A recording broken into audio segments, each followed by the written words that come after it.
ब्रह्ममुरारिसुरार्चितलिङ्गं निर्मलभासितशोभितलिङ्गम्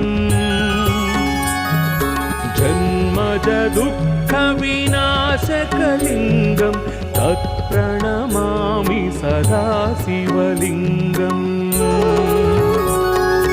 देवमुनिप्रवरार्चितलिङ्गं कामदहनकरुणाकरलिङ्गम्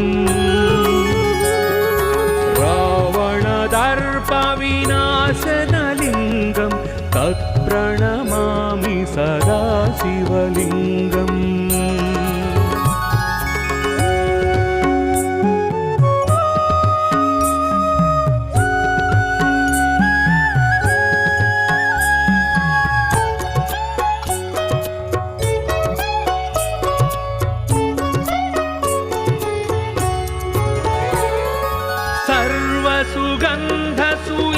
सर्वसुगन्धसुलेपितलिङ्गं बुद्धिविवर्धनकारणलिङ्गं सिद्धसुरासुरवन्दितलिङ्गं तत्प्रणमामि सदा शिवलिङ्गम्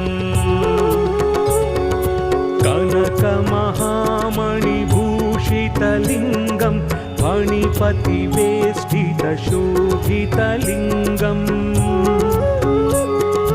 तक्षसुयज्ञविनाशनलिङ्गं तत्प्रणमामि